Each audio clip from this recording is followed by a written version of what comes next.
Hello बच्चों, good morning. आज हम फिर से एक नया क्लास लेकर आए हैं। क्लास 9, 10, 11, 12 के लिए इम्पोर्टेंट है, जिसका नाम है इलेक्ट्रॉनिक विन्यास। इसको इंग्लिश में बोलते हैं इलेक्ट्रॉनिक कॉन्फ़िगरेशन। ओके बच्चों, आज हम निकालना सीखेंगे इलेक्ट्रॉनिक कॉन्फ़िगरेशन, इलेक्ट्रॉनिक विन्यास निकालना सीखेंगे। ये बच्चों देखो 9 क्लास में भी इसका उपयोग होता है, 10 क्लास में भी, और 11, 12 में इसका भरपूर मात्रा में उपयोग होता है, और एग्जाम में भी पूछते हैं। इंटर क्लास में हो या 9, 10 में भी एग्जाम में ये पूछा जाता है। ओके बच्चों, तो सीखेंगे इलेक्ट्रॉनिक विन्यास। चलो स्टार्ट करते हैं बच्चों।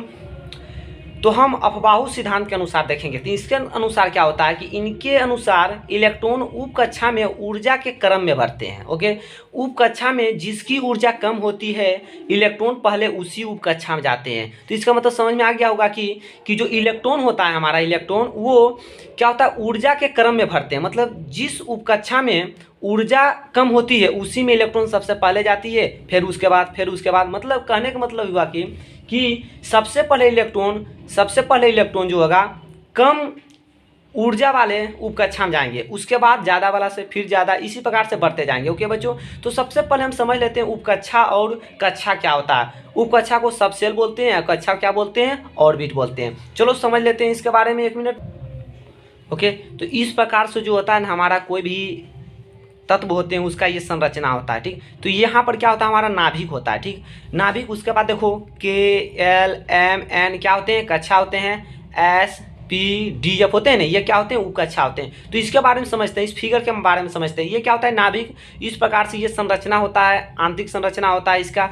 तो ये जो होता है के उपकक्षा में, के उपकक्षा मतलब नंबर ऑफ 1, तो n बराबर 1, मतलब पहला कक्षा में S उपकक्षा होते हैं। ओके, ये याद रखना है, पहला कक्षा में S उपकक्षा होते हैं। दूसरे कक्षा में कितना कक्षा उपकक्षा होते हैं, SP दोनों उपस्थित होते हैं। ठीक, और तीसरे कक्षा में S भी उपकक्षा होते हैं, P भी उपकक्षा होते हैं, और D भी उपस्थित होते हैं। मतलब इसमें तीनों होते हैं। तीसरा में SPD तीनों होते हैं। और चौथा उपकक्षा में क्या होते हैं, S भी उपस्थित होते हैं, P भी होते हैं, D, F, ये चारों उपकक्षा क्या होते हैं, ये चौथे ऑर्बिट में उपस्थित होते हैं। ठीक, कक्षा को ऑर्बिट बोलते हैं, उपकक्षा को सबसेल या सब ऑर्बिट भी बोल सकते हैं। ओके बच्चों, तो सबसे पहले अब इसके बारे में समझते हैं। SPDF का फुल फॉर्म क्या होता है, तो SPDF का फुल फॉर्म होता है शार्प प्रिंसिपल डिफ्यूज फंडामेंटल। क्या होते हैं, sharp principle diffuse fundamental. Okay बच्चों, इसके बारे में समझ में आ गया। याद रखना यही कि पहला कक्षा में S उपकक्षा होते हैं, दूसरे कक्षा में SP दोनों उपकक्षे होते हैं, तीसरे कक्षा में SPDF उपकक्षा उपस्थित होते हैं, चौथे कक्षा में SPDF चारों उपकक्षा उपस्थित होते हैं। ठीक बच्चों, ओके बच्चों, तो अब हम वो तो समझ में आ गया होगा बच्चों। अब हम समझेंगे इलेक्ट्रॉनिक विन्यास निकालने का एक ट्रिक हम देखेंगे, सबसे आसान ट्रिक देखेंगे। इससे क्या होगा बच्चों, आप कहीं भी, आप किसी भी क्षण आप कहीं भी रहोगे तो ये ट्रिक जो अभी हम बताने वाले हैं ये आपको याद आएगा हर वक्त। अगर ये याद आपको माइंड में अगर सेटअप हो जाता है तो आपको क्या होगा, बहुत आसान हो जाएगा बनाने के लिए, इलेक्ट्रॉनिक विन्यास निकालने के लिए बहुत आसान हो गया, बहुत ईजी। चलो देखते हैं कैसे होगा। तो देखो बच्चों, कक्षा की संख्या, तो पहले कक्षा की संख्या n बराबर 1। ठीक, देखो नंबर ऑफ ऑर्बिट, तो इसमें हम जानते हैं क्या होते हैं, सिर्फ 1 यस उपस्थित होते हैं, सिर्फ यस उपकक्षा उपस्थित होते हैं। ठीक, और दूसरे कक्षा में क्या होते हैं, दूसरे कक्षा में S भी उपस्थित होते हैं, और क्या होते हैं, P भी उपस्थित होते हैं। तीसरे कक्षा में देखते हैं बच्चों क्या होते हैं, 3S, मतलब ये 3, 2 जो दे रहे हैं इसके अनुसार ये 3, बाकी यस P होगा। ठीक में, तो 3P, और क्या आएंगे आप सब जानते हैं, बता दिए क्या होता है, SPD उपस्थित होते हैं तीसरे कक्षा में। ओके बच्चों, और उसके बाद अगर बात करते हैं कक्षा संख्या 4 में, तो क्या हो जाएगा, 4S, 4P, 4D, और क्या बताए थे अभी, 4F उपस्थित होते हैं। ओके बच्चों, तो चौथे ऑर्बिट में 4S, 4P, 4D, 4F उपस्थित होते हैं। इसी प्रकार से अगर हम नंबर ऑफ 5 नंबर ऑर्बिट देखते हैं, 5वां नंबर में अगर 5वें की बात करते हैं तो वहाँ पर हम बताएं, लेकिन यहाँ पर आप समझो कि 5वें नंबर की बात करेंगे तो 5वां में क्या उपस्थित होगा, 5S, 5P, 5D, 5F, और यहाँ पर आगे नहीं बढ़ा देना बच्चों, क्योंकि ये जो SPDF जो होता है ना, 4 ही होते हैं, जिसको ब्लॉक भी बोलते हैं और क्या बोलते हैं, सब सेल भी बोलते हैं, ये 4 ही होते हैं। ओके बच्चों, तो यहाँ पर क्या हो जाएगा, 5वें में 5S, 5P, 5D, 5F ही होंगे, इसके आगे नहीं बढ़ेंगे। उसके बाद अगर हम बात करते हैं छठे नंबर की बात करते हैं, छठे ऑर्बिट की बात करते हैं, तो इसमें भी क्या आएंगे, 6x आएंगे, 6p आएंगे, 6D आएंगे और 6F इसके आगे नहीं बढ़ेगा। ओके बच्चों, तो आज हम इसके सहायता से हम क्या करेंगे, आपको एक ट्रिक बताएंगे जो आपको हमेशा याद रहेगा और इसकी सहायता से आप क्या करोगे, इलेक्ट्रॉनिक विन्यास निकालना सीखोगे। तो जितने भी तत्व होते हैं, लगभग 118 तत्व होते हैं, तो सभी का इलेक्ट्रॉनिक विन्यास इसकी सहायता से आप क्या कर सकोगे, निकाल पाओगे। ओके बच्चों, तो इसका ट्रिक समझते हैं। देखो बच्चों, ट्रिक क्या होता है, बहुत आसान इसमें ट्रिक है। तो सबसे पहले देखो, इसमें समझना कि सबसे एनर्जी क्या है, ऊर्जा कम रहेगा उसी में भराएगा वो कक्षा में। तो क्या होगा, जिसमें कम रहेगा एनर्जी, जिसका सबसे कम एनर्जी रहेगा उसी में भराएगा। तो बच्चों आपको याद तो रहेगा नहीं, तो इसीलिए इसमें ट्रिक बताएंगे, तो ये ट्रिक आपको हमेशा याद रहेगा। चलो देखते हैं। देखो यहाँ जो 1s जो आया ना, 1s इसका सबसे कम एनर्जी होता है।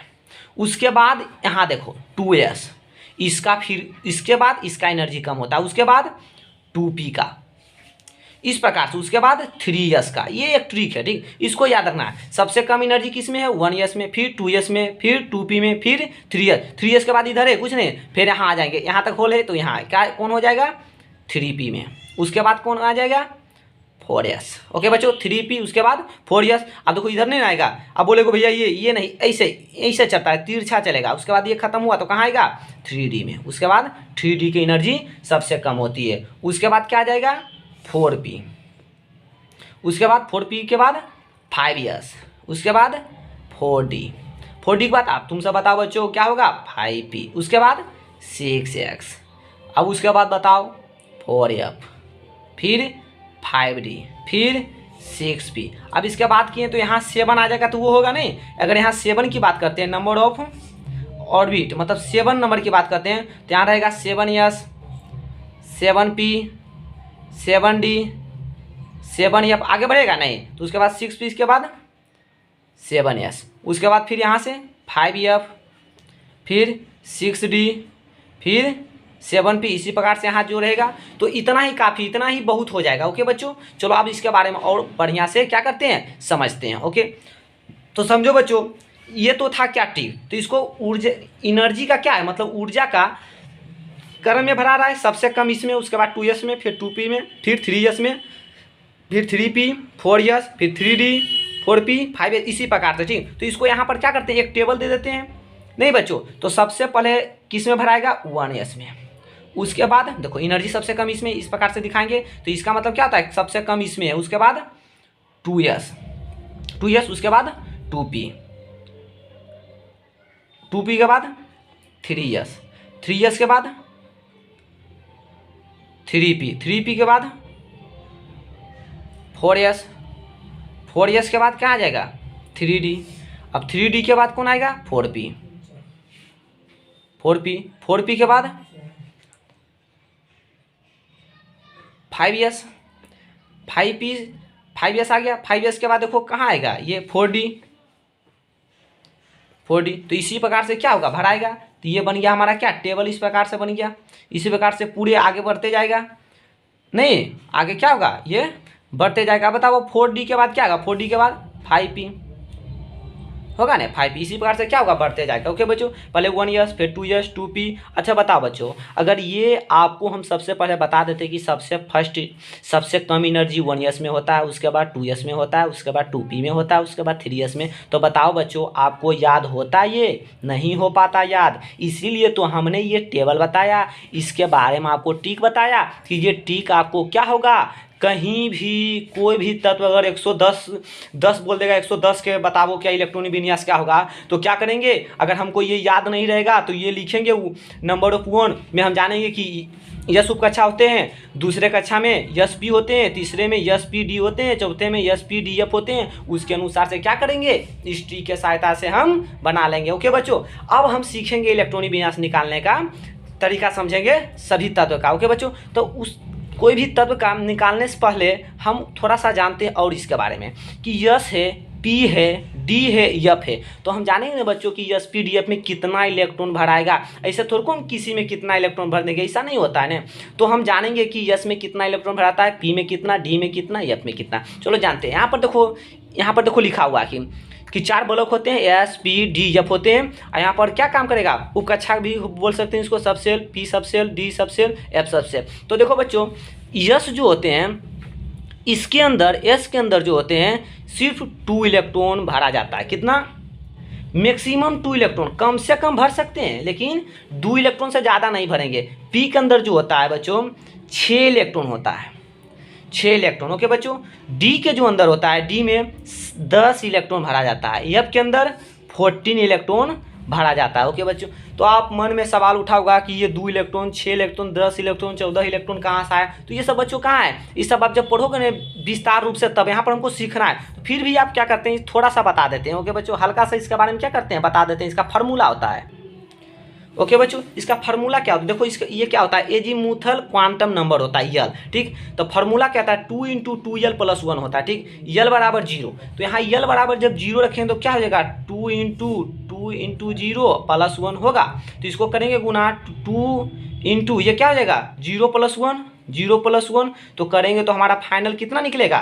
तो देखो बच्चों ये क्या हो जाएगा, अंदर अंदर में तो 0 + 1 करेंगे 1, 2 × 1 करेंगे कितना होगा 2। ओके, 2 क्या हो जाएगा 2 होगा। अगर यल बराबर 1 रखते हैं तो 2 × यहाँ पर क्या करेंगे 2 × 1 + 1, तो क्या हो जाएगा 2 × 2 × 2 करेंगे, 2 × 1 करेंगे तो 2 + 1 करेंगे तो हो जाएगा 2 × 2 1 3, तो कितना हुआ 6। अगर यल बराबर 2 रखेंगे तो क्या मिलेगा हमारा 2 × 2 + 1 तो क्या हो जाएगा 2 4 + 1। तो उसके बाद इसको करेंगे तो 2 गुने ये 4 1 5 हो जाएगा, तो 5 दूनी 10। तो यल बराबर अगर 3 रखेंगे तो क्या हो जाएगा 2 × क्या करेंगे, यल के जगह पर 3 रखेंगे और प्लस में 1 देखो है, तो बराबर 2 × और 3 दूनी 6 + 1 7 हो जाएगा, बराबर फाइनल कितना होगा 14। यही होते हैं 2 इलेक्ट्रॉन, 6 इलेक्ट्रॉन, 10 इलेक्ट्रॉन, 14 इलेक्ट्रॉन। तो आपको पता चला ये जो होते हैं एस में जो होते हैं 2 इलेक्ट्रॉन होते हैं, पी के अंदर 6 इलेक्ट्रॉन होते हैं, डी के अंदर 10 इलेक्ट्रॉन होते हैं, एफ के अंदर 14 इलेक्ट्रॉन भरे जाते हैं मैक्सिमम। ओके बच्चों, जब देखते हैं इलेक्ट्रॉन विन्यास निकाल तत्व का। तो सबसे पहले तत्व जो होता है हाइड्रोजन होता है, जिसकी परमाणु संख्या 1 होती है।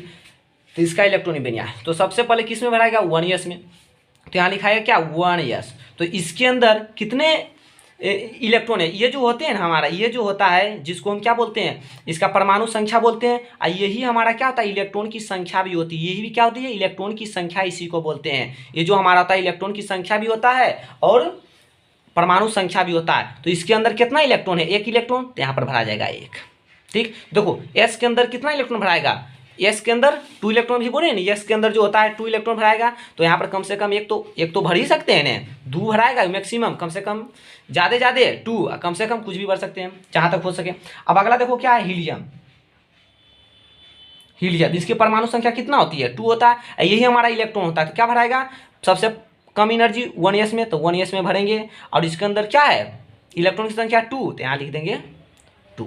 ओके, अब आते हैं हीलियम के बाद क्या हो जाएगा लिथियम हमारा हो जाएगा, नहीं इसको क्या बोलते हैं लिथियम। इसकी परमाणु संख्या 3। तो लिथियम की बात करते हैं तो देखो लिथियम में सबसे पहले कम एनर्जी इसमें 1s, तो 1s यहाँ लिखेंगे 1s। तो 1s के अंदर क्या इलेक्ट्रॉन रहेगा 2 इलेक्ट्रॉन। तभी भी इसमें क्या इलेक्ट्रॉन है 3 इलेक्ट्रॉन इसमें है, तो 2 इलेक्ट्रॉन तो भर चुके हैं, तभी 1 इलेक्ट्रॉन बचा हुआ। तो अगला किस में आएगा 2s में आएगा। यहाँ भी देख लो 2s में, तो 2s के अंदर क्या इलेक्ट्रॉन भराएगा 1, क्योंकि 2 + 1 3 ही होता है लिथियम का। नहीं चलो धीरे धीरे बढ़ते हैं आगे। तो उसके बाद लिथियम के बाद क्या होता है बेरिलियम क्या होता है, इसकी परमाणु संख्या 4। इलेक्ट्रॉन की संख्या भी तो होती है, इसी को बोलते हैं इलेक्ट्रॉन की संख्या। ओके, तो इसमें क्या भराएगा 1s2 और क्या होगा 2s2 होगा ना, 2 2 4। ओके, अब बेरियम के बाद क्या होता है बोरोन। बेरियम के बाद बोरोन, इसकी 5 इलेक्ट्रॉन की संख्या इसमें कितनी होती है 5 होती है। तो बोरोन की संख्या भराएगा तो सबसे पहले किस में 1s, यहाँ से देखो ये याद रहेगा आपको 1s। तो 1s भराएगा, 1s के अंदर 2 इलेक्ट्रॉन। अभी भी इसके अंदर कितना इलेक्ट्रॉन बचा हुआ, सॉरी यहाँ 5 नहीं होगा, अभी 5 इलेक्ट्रॉन इसमें है, तो 2 इलेक्ट्रॉन भर चुके, अभी 3 इलेक्ट्रॉन बचा हुआ। उसके बाद किस में आएगा 2s में, तो 2s के अंदर भी 2 इलेक्ट्रॉन, 2 अभी 4 नहीं हुआ, 1 इलेक्ट्रॉन बचा हुआ। तीसरे आप कहाँ चल जाएगा 2p के अंदर। तो 2p के अंदर कितना इलेक्ट्रॉन भराएगा, देखो p पी के अंदर 6 इलेक्ट्रॉन भराता है, 6 इलेक्ट्रॉन, लेकिन यहाँ पर कितना भराएगा, क्योंकि 2 2 4, अब एक ही बचा हुआ, 5 है तो एक ही बचा हुआ, तो इसके अंदर एक, तो समझो एक हुआ, तो धीरे धीरे बढ़ते बढ़ते कहाँ तक जा सकता है, 6 इलेक्ट्रॉन तक जा सकता है, नहीं 6 इलेक्ट्रॉन तक यहाँ भराएगा। उसके बाद देखो बोरोन के बाद क्या होता है, कार्बन होता है। कार्बन जिसकी परमाणु संख्या 6 होती है, इलेक्ट्रॉन की भी संख्या कितना 6 होती है, तो कैसे भराएगा, सबसे पहले 1s2 2s2, अच्छा जाएगा नहीं, देखो 1s2 2s2, उसके बाद 2p, p के अंदर कितना इलेक्ट्रॉन, 6 इलेक्ट्रॉन, 2 4, कितना बचेगा 2 इलेक्ट्रॉन, जाएगा नहीं, कितना जाएगा 2 पर जाएगा। ओके बच्चों,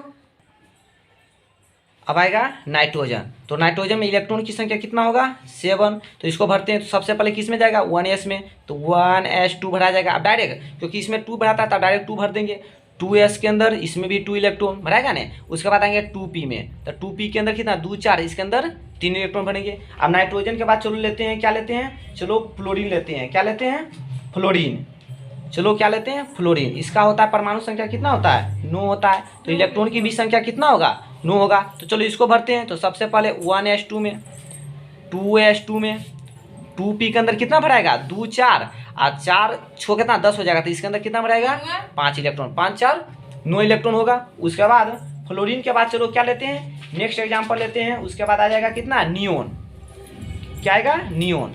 तो नियोन में कितनी इलेक्ट्रॉन की संख्या होती है 10 होती है, इलेक्ट्रॉन की संख्या 10। तो चलो इसको भरते हैं 1s2 2s2, देखो 2s के अंदर 2 इलेक्ट्रॉन भर दिए, फिर 2p, तो 2p के अंदर कितना इलेक्ट्रॉन भराएगा 10 है, तो 2 4 मतलब 6, अब इसको फुल हो गया।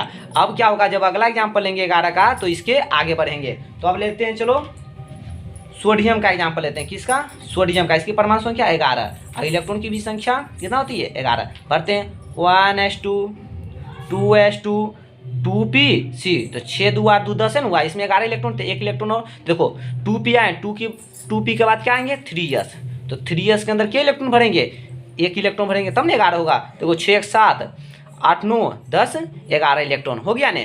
तो बच्चों देखो एक चीज़ और इसमें हम आपको समझाना चाहते हैं, तो आप बच्चों अब तो इस तरह से सभी बना लोगे जितने भी तत्व होते हैं सभी, लेकिन आपको एक स्टैंडर्ड चीज़ इसमें बताने वाले हैं बच्चों। देखो क्या होता है यहाँ पर, क्या है hydrogen, helium, lithium, radium, helium. Helium के बारे में आप सोचिए एक मिनट, हीलियम जो होते हैं, हीलियम निष्क्रिय गैस होते हैं, आप जानते हैं ना।